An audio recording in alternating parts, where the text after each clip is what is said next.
말씀을 나누고 평산 예식을 거행하도록 하겠습니다. 오늘 이 말씀 중심에서 은혜를 먹고 사는 사람들, 은혜를 먹고 사는 사람들이라는 제목으로 하나님 말씀 증거하겠습니다. 사람은 절대로 혼자서는 이 세상에서 살아갈 수 없습니다. 내가 지금 숨을 쉬고 살아있다면 누군가의 도움을 받았다는 것을 말해주는 것입니다. 내 힘으로, 자기 힘으로 사는 것 같지만 돌아보면 누군가의 도움이 반드시 있었다는 사실이죠.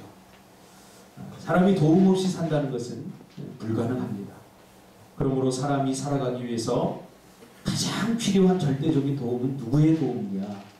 바로 하나님의 도움인 것입니다. 그렇죠? 생각해 보세요. 하나님께서 공기를 만들지 않으면, 인간을 만드시고 공기를 만들어 놓지 않으셨다면 우리가 살아갈 수 있겠습니까? 근본적인 모든 도움은 바로 하나님으로부터 온다는 사실을 우리가 기억해야 됩니다. 예수 믿는 사람들만 도움을 받는 것이 아니라 예수 믿지 않는 사람들도 여전히 하나님의 도움을 받고 사는 거죠. 그렇죠? 이것을 우리는 일반 은혜라고 합니다. 일반 은총. 태양이 떠 있는데 태양이 비추는 것은 예수 믿는 사람만 비추는 게 아니라 예수 믿지 않는 사람에게도 비추는 거예요. 그러니까 하나님의 은혜를 받지 않고 사는 사람들은 단 한 사람도 없어요. 우리가 부모의 그 절대적인 헌신과 부모의 절대적인 사랑을 받고 산다면 그것도 바로 하나님에게로부터 온 사랑인 거죠. 그렇죠? 그러니까 이 땅에 우리가 살아가는 날 동안에 하나님의 도움 없이 살아갈 수 없다. 이것을 빨리 깨닫는 것이 중요합니다. 우리는 여러 가지 도움을 받지만 결국 하나님의 은혜에 의해서 나를 돕도록 준비되어진 사람들의 도움을 받고 살아가게 되는 거죠. 내가 어떤 사람의 도움을 받았다면 내가 그 사람의 도움을 받은 것이 아니라 하나님께로부터 온 그 사람을 통해서 온 그 사랑을 내가 받게 되는 거죠. 그러니까 도움의 뿌리가 어디 있느냐? 우리가 이것을 기억해야 됩니다. 도움의 뿌리는 바로 하나님으로부터 온다 하는 것을 우리가 근본적으로 이해해야 됩니다. 하나님에 의해서 보내진 사람들과 또 하나님에 의해서 시기적절하게 보내진 물질들과 하나님에 의해서 주어진 기회들 또 하나님에 의해서 보내진 생명, 그러니까 단 하나도 우리가 누리고 있는 것은 하나님의 은혜에 의해서 하나님으로부터 오지 않는 도움이 하나도 없다는 거예요. 우리는 이것을 통틀어서 뭐라고 말하느냐? 하나님의 은혜다. 이렇게 말합니다. 뭐라고요? 하나님의 은혜. 내가 좋은 부모 만나고 내가 지금 이렇게 현재의 삶 속에서 밥을 먹고 굶지 않고, 여러분 아프리카 저기 그 나라에 한번 태어났다고 생각해 보세요. 지금도 배짱 말라서 굶주림으로 굶어가는 그들을 보면서 여러 부족들이 지금 팔레스타인에서 막 싸우고 있지 않습니까? 단 하루도 발 뻗고 자지 못하잖아요. 폭탄이 어디서 어떻게 터질지 모르고 어떻게 공습당할지 모르는, 하루아침에 자고 일어나니까 내 자식이 죽어 있고 부모가 죽어 있고 할머니가 죽어 있고 그런 불안한 삶 속에서 살아가는데 우리가 이렇게 살아가고 있다는 것은 바로 하나님의 은혜다 하고 우리가 깨달아야 된다는 거죠. 그러므로 하나님의 은혜가 아니고서는 우리가 단 한순간도 살아갈 수 없는 것입니다. 그런데 문제는 하나님의 은혜가 눈에 보이지 않는다는 거예요. 마치 공기가 눈에 보이지 않듯이 하나님의 은혜가 보이는 형태로 우리에게 나타나지 않는다는 것입니다. 그래서 사람들은 우연히 이렇게 된다. 난 참 운이 좋다. 그런 이야기를 합니다. 하나님의 은혜와 하나님의 절대적인 계획 속에서 보내진 사람들과 주어진 기회와 그런 생명과 그런 것들을 통해서 내가 지금 누리고 있는데 우리는 우연히 이렇게 된다. 혹은 내가 열심히 땀을 흘려서 이렇게 됐다. 그렇게 생각을 합니다. 그렇습니까? 그렇지 않습니다. 여기 동남아시아 쪽만 가더라도 필리핀에서 아이들이 쓰레기장에서 하루 종일 부모들이 쓰레기를 주워서 버려진 쓰레기는 못 쓰는 거잖아요. 근데 그 중에서 또 못 쓰는 것을 골라서 이렇게 살아요. 저번에 태풍 났을 때 그 지역에서 가장 많이 죽었잖아요. 그러니까 그렇게 하루 종일 일해도 한 가족이 먹고 살 수 있는 돈을 벌 수 없어요. 하루 종일 일해. 그렇게 생각한다면 우리가 정말로 하루 종일 일해서 내가 먹고 사는 것, 이게 정말로 내 열심입니까? 그렇지 않아요. 하나님께서 은혜의 장소에, 은혜의 땅에서 은혜의 그 삶을 누리도록 하나님께서 나에게 도움을 주셨기 때문이죠. 근데 신앙생활의 가장 큰 걸림돌은 하나님의 은혜가 보이지 않는다는 거죠. 그래서 우연처럼 생각하고 우리는 보이는 것들에 의존해서 살아갑니다.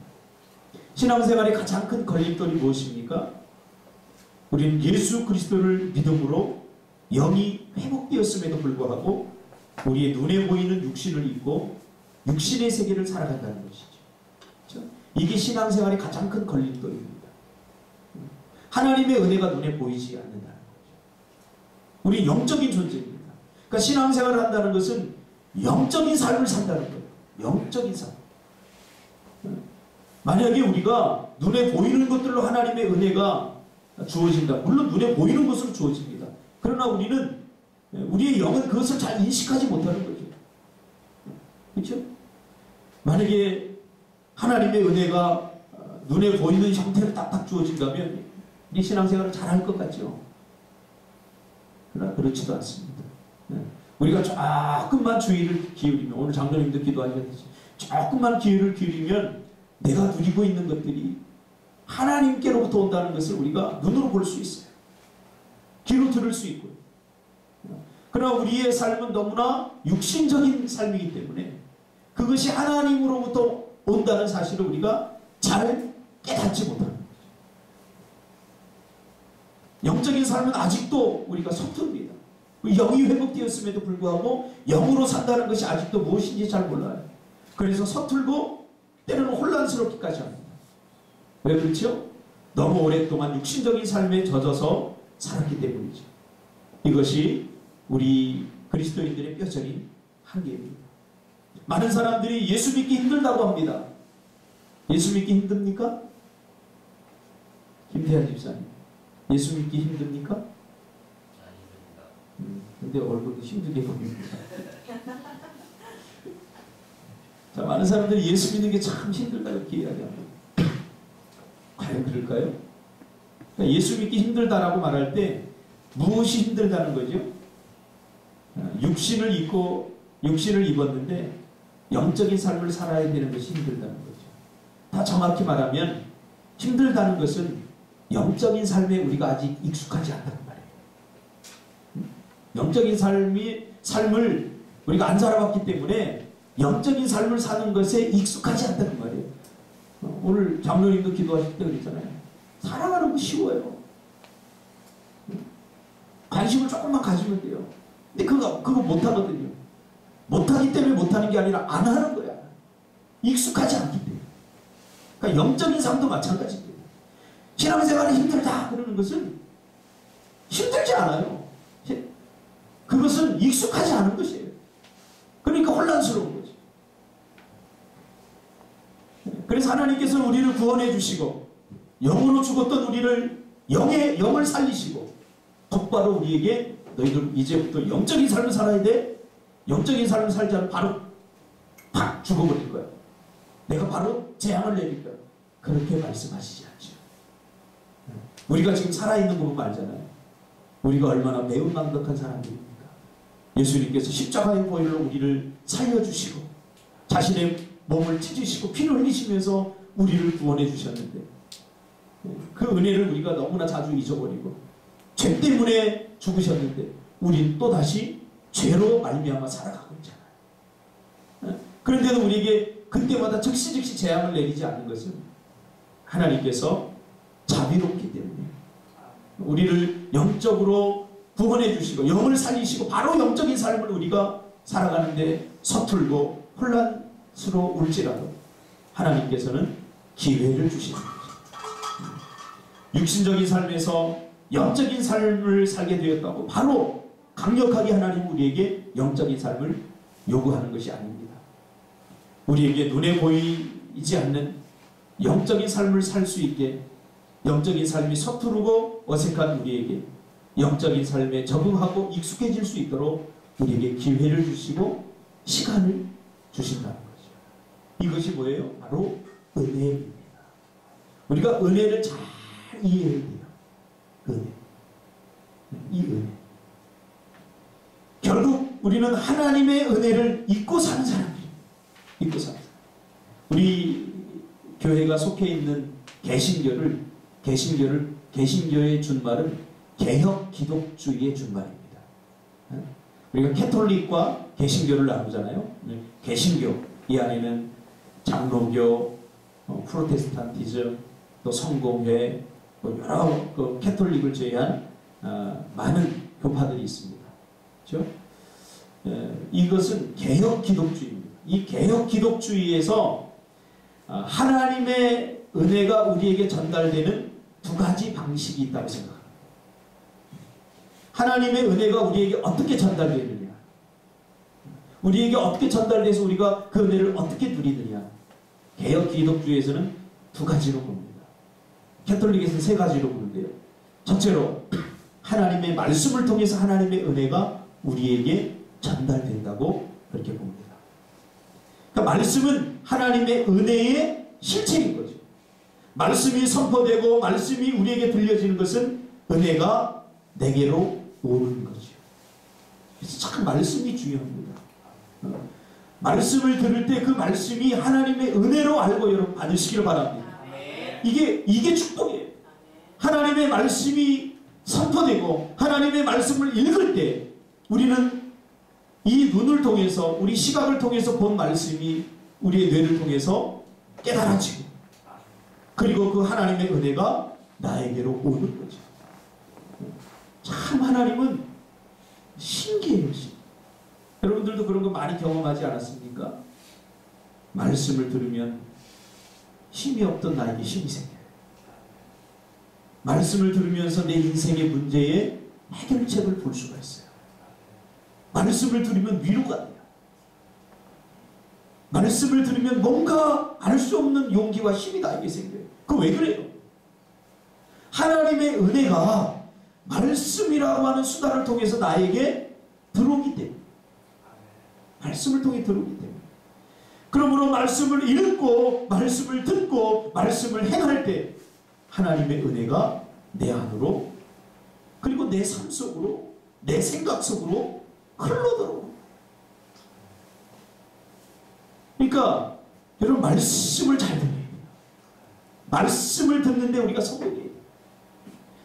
우리가 구약 성경을 보면 이스라엘 백성들이 하나님의 은혜를 누리지 못할 때가 있었어요. 하나님의 은혜를 누리지 못할 때 반드시 나타나는 현상이 뭐냐면 하나님의 말씀을 듣지 않는다. 하나님의 말씀을 듣고도 거절했다는 거죠. 리젝션. 하나님께서 선지자를 통해서 너희들 죄 지으면 안 돼, 너희들 신앙생활 이렇게 하면 안 돼 하고 지적할 때에 그들은 선지자를 향하여 돌을 던지고 그 하나님의 말씀을 고의로 듣지 않고 길을 막았다라고 말합니다. 그 말씀은 하나님의 은혜가 나에게 들어오는 방편이에요. 여러분 마음의 문을 활짝 여시기 바랍니다. 그리고 이 말씀이 나에게 들어올 때에, 저 같은 경우도 하나님의 말씀이 내 안에 들어오니까 내 강박함이 깨지더라. 하나님의 말씀이 내 안에 들어오니까 내 안에 있던 열등감들이 해결되더라. 하나님의 말씀이 내 안에 들어오니까 내 답답했던 인생이 환하게 열리는 것을 경험하게 됩니다. 그러니까 이 말씀은 하나님의 은혜를 싣고 오는 거예요. 할렐루야. 뭐를 싣고 온다고요? 하나님의 은혜를 싣고. 예전에 TV는 사랑을 싣고 그런 프로그램이 있었잖아요. 사랑 찾아줘. 그러니까 말씀은 하나님의 은혜를 싣고 오는 거예요.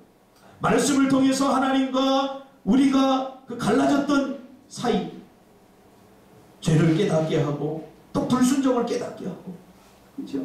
죄의 끝은 사망이에요. 죄를 계속 가지고 살면 그 사람은 희망이 없어요. 그런데 말씀을 들을 때 죄를 깨닫잖아요. 아, 이것이 죄구나. 그러니까 은혜예요. 말씀을 들을 때 우리가 이 불순종 삶을 살았구나. 내가 이렇게 살면 안 되는구나. 내가 돌이키고 회개하고. 그러니까 말씀은 하나님의 은혜예요. 여러분, 자기 마음대로 계속 사는 사람은 그냥 내버려 둬보세요. 어떻게 되겠어요? 자기 하고 싶은 대로 다 하는 자녀들. 차수지 집사님, 주영이가 자기 하고 싶은 대로 다 내버려 둬. 그럼 어떻게 될지 뻔하죠? 그러니까 차수지 집사님의 말은 은혜입니다. 주영아, 너 공부해야지. 이렇게 해요. 은혜는 말씀을 담고 하나님도 똑같다. 말씀을 통해서 하나님께서는 우리에게 은혜를 주십니다. 그래서 말씀 안에는 하나님의 은혜가 가득 담겨 있다는 사실을 기억하시길 바랍니다. 그래서 말씀을 책망으로 들으면 안 돼요. 말씀을 듣고 싶지 않으면 안 돼요. 하나님의 말씀이 선포될 때에 그 말씀이 나에게 은혜가, 이것이 개혁 기독주의라. 그런데 중세시대에 보니까 이 말씀이 사라져버렸어요. 그래서 루터가 종교개혁을 하고 캘빈이 오직 은혜, 오직 말씀, 토탈 스크립처, 하나님의 말씀을 다시 회복시켜 놓은 거잖아요. 그래서 말씀을 들으면 뭐가 생겨? 위로가 해요. 이번 주에도 이렇게 말씀을 읽는데 하나님 위로를 주셔요. 큐티를 일어나게 하는 하나님 위로를 주셔요. 우리가 살아가면서 상실감을 얻기도 하고 좌절감을 얻기도 하고 답답함을 얻기도 하잖아요. 하나님의 말씀을 다 읽으면 내가 위로가 됩니다. 대한아, 힘내. 제방아, 힘내. 위로. 내가 네 마음 알아. 수연아, 내가 네 마음 알아. 수연이한테 저한테 시험 잘 봤니? 이렇게 물어보는 거 아니야? 기도만 해주면 돼. 시험 봤습니다. 위로. 또 말씀을 읽을 때 우울한데 내 기쁨을 주기도 해요. 하나님 말씀. 이야, 바울 같은 사람이 이러한 감옥에 갇혀도 찬양을 부르는데 나는 감옥에 갇혀져 있지도 않은데 나는 왜 찬양을 못 부를까? 그러면서 눈물이 나기도 하고 감동이 되기도 하고, 또 말씀을 통해서 하나님은 문제를 이렇게 해결하는 거야 하고 문제 해결에 대한 해결책을 주시기도 하고, 때로는 상담자가 되어서 내 앞길을 열어주시기도 하고. 여러분, 그러니까 말씀이 하나님의 은혜임을 이미 맞죠? 은혜예요. 태초에 말씀이 계시니라. 이 말씀이 하나님과 함께 계셨으니 이 말씀은 곧 하나님이시니라. 두 번째로 하나님의 은혜가 우리에게 전달되는 두 번째 방편은 오늘 우리가 이제 행해질 성례입니다. 성례는 세례와 성찬식을 말씀합니다. 참 우리 예원이가 전번에도 세례 대상자가 되어서 다 체크리스트까지 하고 훈련을 다 받았는데 저번 주도 안 왔어요. 세례 시간. 근데 어제도 왔어요. 어제 와서 우리 그 게스트하우스 청소하는데 밤도 깨끗하게 청소 쫙 하고 막 열심히 막 해서 막 그 목살도 삶고 막 했는데 또 오늘 이거 안 와요. 이게 뭐 왜 그런 거죠? 세례와 우리가 하는 성찬식, 이것을 가리켜서 우리가 성례전이다 이렇게 합니다. 우리가 라틴어로는 세크라멘트라고 합니다. 제가 학교 다닐 때 중찬단을 했는데 그때 불렀던 노래가 딴뚜메르고라고 하는 라틴어 노래인데, 그때 딴뚜메르고 사크라멘툼 했는데 이 사크라멘tum이 뭔지 몰랐어요. 그냥 뭐 딴뚜메르고도 무슨 뜻인지 몰라요. 그리고 했는데 제가 신학을 공부하고 보니까 이 사크라멘tum이 라틴어더라고요. 라틴어. 뭐냐? 바로 성례를 가리킵니다. 이 사크라멘tum은 두 가지 단어입니다. 사크라와 멘tum이라고 하는 두 가지 단어가 합성돼서 만들어진 건데요. 사크라는 콜링, 거룩입니다. 그리고 멘tum은 메이크, 만들답니다. 그러니까 성례전은 우리를 어떻게 만들어요? 거룩하게 만든다. 하나님은 거룩하니 우리도 거룩하라. 왜 하나님께서 그런 말씀하신 줄 알아요? 거룩은 거룩끼리 통하기 때문이에요. 하나님의 은혜는 거룩합니다. 그래서 우리가 그 하나님의 은혜를 누리려면 거룩해야 됩니다. 하나님의 은혜가 거룩하게 우리에게 임하는데 거룩하지 못한 인간은 하나님의 은혜를 감당할 수가 없어요. 그래서 너희가 거룩하라고. 그렇죠? 여러분, 흙 항아리가 1000도가 넘는 쇠물을 담을 수 있습니까? 담을 수 없죠. 녹아버립니다. 그래서 우리가 거룩해야 돼요. 하나님의 은혜는 거룩하기 때문에 죄 많은 우리가 담을 수 없어요. 그래서 하나님 거룩하라고 합니다. 그런데 죄인인 우리가 하나님의 은혜를 담을 수 있는 유일한 방법이 있는데 그게 뭐냐면 이 성례전입니다. 그래서 우리에게 기회를 주신 거예요. 그래서 성례를 통해서 우리는 세크라멘트, 이 성례를 통해서 우리는 하나님께서 우리를 거룩하게 만드신 거예요. 왜요? 은혜를 주시기 위해서, 하나님의 축복을 주시기 위해서, 하나님의 은혜를 담게 하기 위해서 성례전은 하나님께서 우리를 거룩하게 만드는 시간입니다. 우리는 예수님의 몸을 상징하는 떡과 이 성례전을 통해서 우리를 위하여 십자가에 쏟아내신 피를 상징하는 포도주를 마시면서 우리는 거룩해진 거예요. 그러니까 떡과 포도주, 이건 뭘 상징한다고요? 떡은 우리를 위해서 자신의 몸을 찢으신 예수님의 몸을 상징하고, 피는 십자가에서 우리를 위해서 죄를 해결해 주시기 위해서 흘리신 피를 상징하는 거예요. 그러니까 떡과 포도주는 쉽게 말하면 보이는 하나님의 은혜인 것입니다. 할렐루야. 말씀은 보이지 않잖아요. 그렇죠? 그러나 이 떡과 포도주는 우리가 지금 은혜의 실체를 보는 거예요. 보이는 은혜야, 보이는 은혜.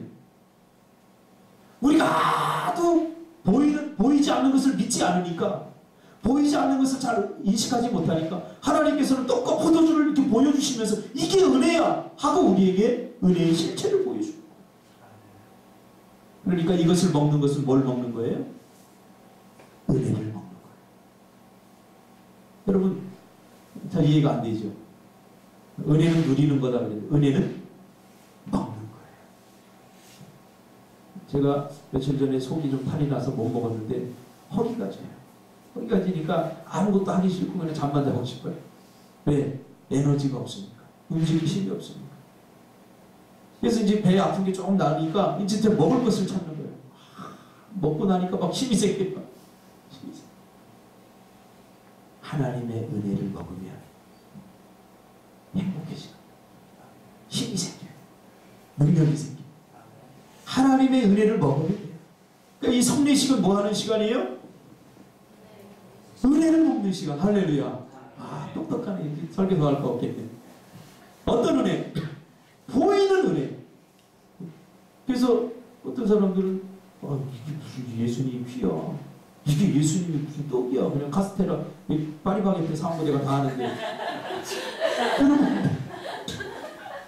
그러면 이것을 하나님께서 우리에게 기념하라고 제정해 주십니다. 너희가 이렇게 내 이름으로 모여서 떡을 떼고 포도주를 나눌 때 나는 이것을 너희에게 은혜를 주는 시간으로 내가 삼겠다. 할렐루야. 하고 제정해 주신 시간이라는 거죠. 여러분, 연어는요, 새끼에게 기꺼이 자신의 생명을 내어주고 알을 낳는 동시에 죽습니다. 여러분, 강산이가 부른 흐르는 강물을 거슬러, 거꾸로 거슬러 보세요. 남대천에 가보면 연어들이 죽을 둥살둥 올라와요. 그 바닷가에 살면 편할 텐데 그 물이 없는 건 막 뛰어넘으면서 올라가요. 그럼 기껏 한다는 짓거리가 알 낳고 죽은 거예요. 그거 하는 거예요. 이거 얼마나 무모한 짓입니까? 그럼 바다에다 알을 낳으면 안 됩니까? 자기가 태어난 곳에서 알을 낳고 자신의 생명을 기꺼이 내어놓으면서 후대를 살리는 거예요. 자기 자손을 살리는 거죠. 그런가 하면 살모사라고 하는 뱀은 새끼를 낳죠. 그렇죠? 뱀은 알을 낳는데 살모사는 새끼를 낳아요. 그 새끼가 먹을 것이 없으니까 새끼들이 어미의 살을 뜯어먹고 자라요. 자기 살을 뜯어먹도록 내어주는 거예요. 자기 자신. 끔찍합니다. 끔찍만 해서 안 돼요. 예수님도 이와 같이 우리에게 자신의 피를 다 쏟아 우리에게 수혈해 주시고 자신의 몸을 뜯겨가면서 우리를 살리기 위해서 그렇게 십자가를 지신 거죠. 그래서 결국 우리가 생명을 얻었잖아요. 그러니까 우리는 대충 살면 안 돼요. 우리는 얼마짜리예요? 네? 예수님짜리. 예수님짜리. 대충 살면 안 돼요. 내가 조금 못 나와. 내가 조금 못 배워. 내가 좀 가난하고. 내가 좀 돈이 없고. 기죽고 살려도 안 돼요. 왜? 세상 사람들은 나를 그렇게 본다고요. 학교에 가면 너 몇 등이니? 40명 중에 30명. 사람 취급도 안 하잖아요. 세상이 보는 방식이에요. 너 어디에 사니? 우리 한 36평 아파트. 그래야지 조금 이렇게. 우리 그래서는 안 돼요. 왜? 우리는 예수님 천하보다 귀해요. 예수님 자신을 죽으면서까지 누구를 살리신 거예요? 나를 살리신 거예요. 그리고 그 은혜를 깨닫는 사람들은 그 은혜를 깨닫는 사람 눈이 멀어도 행복할 수 있어요. 그 은혜를 깨닫는 사람 돈이 없어도 기죽지 않아요. 이것을 우리가 기억하고 기념하는 시간이 바로 이 시간입니다. 이제 우리는 떡을 먹을 때에 오늘 이번 카스테라는 어떻게 맛있게 잘 빚어졌나 그죠? 이거 하는 거야. 예수님의 은혜가 내 안으로 들어오는 시간. 예수님 나를 위해서 쏟아놓으신 그 피가 내 안으로 수여되는 시간. 육신을 입고 육신의 세상에서 육신의 것들에 의지해서 살아가다가 점점 희미해져가는 이 구원의 은혜를 다시 받고 누리는 시간인 거죠. 이 은혜를 먹는 시간입니다. 그러므로 우리가 이 떡과 포도주를 마심으로 우리는 하나님의 은혜를 먹게 되는 거죠. 하나님의 은혜를 먹으면 어떻게 되죠? 한마디로 살맛나 희망이 생깁니다. 하나님의 은혜가 나에게 아까 장로님 기도할 때 누군가 한 사람이 사랑만 받고 관심만 받아도 내가 살판 나는데 하나님의 관심을 받고 하나님의 은혜가 내 안에 들어오면 인생에 희망이 생깁니다. 그러니까 이게 뭐길래 이게 뭐길래 이게 아무것도 아니지만 이게 밀가루로 빚어진 빵이지만 하나님은 이것에 의미를 부여하고 이것이 너희에게 준 나의 은혜다. 그렇게 믿고 먹는 자에게 하나님의 은혜가 들어옵니다. 그렇게 믿고 마시는 자에게 하나님의 은혜가 나에게 수혈됩니다. 어떻게 이것이 가능한가? 우리 설명으로는 안 돼요. 그래서 이것이 세크라멘토입니다. 성례죠. 이 세크라멘토이라고 하는 말은 헬라어 무스테리온이라고 하는 말에서 나와요. 무스테리온. 영어로는 미스테리. 미스테리. 이거 미스테리야 그러잖아요. 알 수 없는 일, 설명할 수 없는 일을 미스테리라고 그러잖아요. 헬라어 무스테리온에서. 그러니까 이것은 이 성례는 신비, 비밀이에요. 우리가 다 설명할 수 없지만 이것을 믿음으로 먹고 믿음으로 마시는 자에게 하나님께서 새로운 은혜와 새로운 능력과 새로운 힘을 주시겠다 약속하신 겁니다. 오늘 우리가 이 성례전을 할 때, 특별히 성찬식을 할 때 이 떡을 먹으면서 은혜를 먹으면서 여러분 하나님의 은혜가 여러분 안에 들어오는 것을 경험하시길 바랍니다. 그래서 과거에는 우리가 자꾸 과거 얘기해서 죄송한데 제가 은혜 받고 성찬식을 첫 때 하는데 그렇게 눈물이 나더라고요.